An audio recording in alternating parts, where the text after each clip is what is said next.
I'm gonna start this video off by doing a quick unboxing.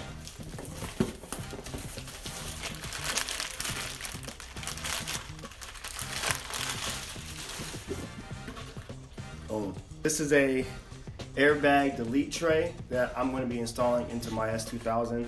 It's going to be one of the few things I'm going to be doing today. And the reason why I'm going to be installing this or taking out my passenger airbag is because I plan on running a roll bar with a harness in it, so I no longer need the passenger airbag anymore. So I'm going to end up putting this in instead.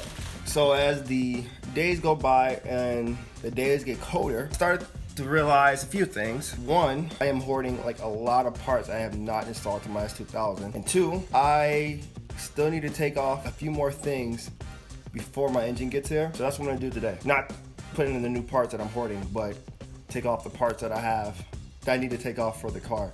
Those parts that I'm hoarding will be getting put in eventually. I don't know when, but it's gonna get put in eventually. So the first thing I'm gonna do is probably gonna be the easiest, which is I'm going to replace the airbag with the carbon tray before I get on the ground and get dirty. So this is the panel you gotta remove to get access to the airbag. And be careful if you plan on doing this because mine is cracked. I don't know if this was before or after me because I didn't even have to do that much to even remove this, but just be careful because it looks like it can crack pretty easily. So there's 3 bolts I gotta remove. There's the airbag connector I need to take off too. I don't think this is a hard job at all. All I need is a 10 mil wrench, or no, 10 mil socket and an extension, and I should be done with this in a couple minutes.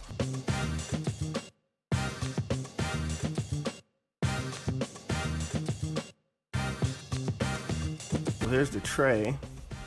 I see it's kind of like moving. I don't know if I got the wrong size or not, but I'm gonna end up putting like some 3M tape on it and just make sure it seals up pretty good. So next up is my rear fenders.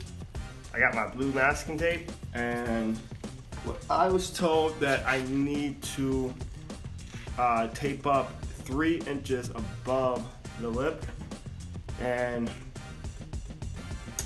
I'm gonna have to take the fender off. I don't want to, but I'm gonna take it off. And so I can do the measurements, I can take this up, put it back together, and as long as the tape doesn't hit or doesn't meet up with the fenders, we should be fine.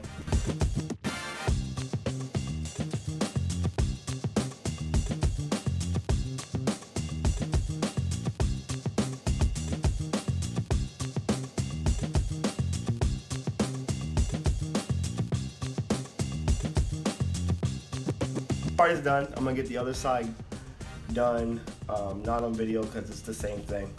Next is the drive shaft. I was gonna do the fuel lines first, but I would rather not have a chance to smell my fuel if I can help it. So this drive shaft is literally only 1 bolt, and I cannot take it off for the life of me. But I'm not playing any more games anymore. It's been way too long since this drive shaft has not been out. I'm gonna do it. I'm gonna grab my vice grips. I took off the tire for the passenger side rear wheel, and I'm gonna get this done. I'm not playing with this damn drive shaft anymore. So that's the last bolt for the drive shaft.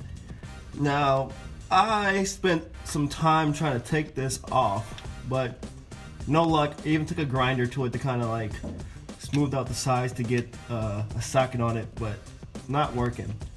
So I'm gonna get my vice grips again. I'm gonna have a lot more leverage because I won't be coming from the side, from straight from the middle next to the door. I'm gonna be coming from the passenger side rear wheel so I can get better leverage at it.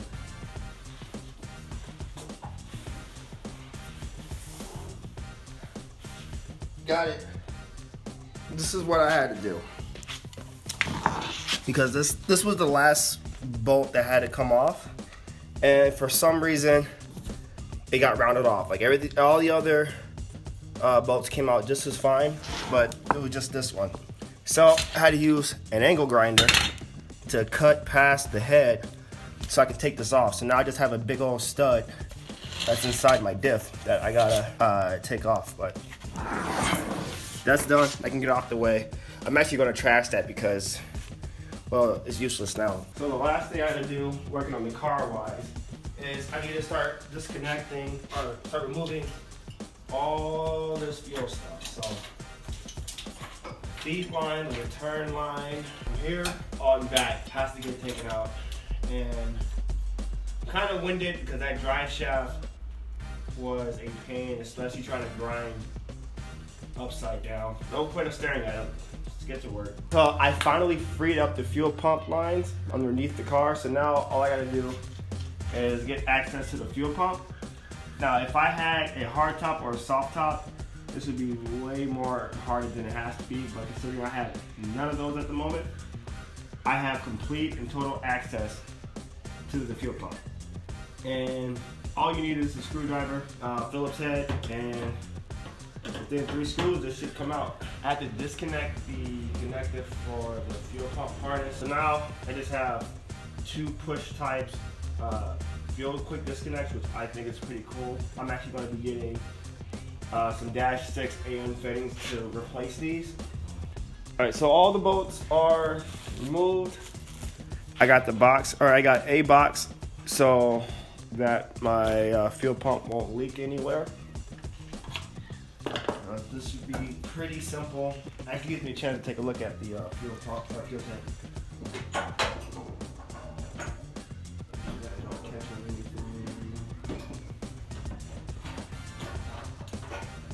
This thing's dry.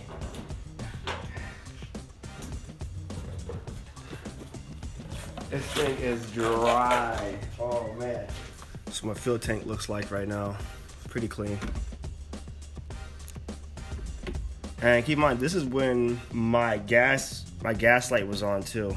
I literally had no bars on the gas gauge. So that's done. Now all I gotta do, remove these fuel lines, cut them, take them out, throw them in the trash, and then I'll be done with that. So that's it for the video. Right now I'm just in my garage, just cleaning stuff up. So next time I come back, I can have like a clean space. At this point in the build, I am done. There's nothing else I really need to do. Like I said, I am hoarding a lot of parts that I can put in, but I don't want to because I have to take it back out when the engine stuff gets there. So if you like this type of content, make sure to like, subscribe, all that stuff. And also check my Instagram too, because I do be posting things before I make videos about it. Till then, see you guys later.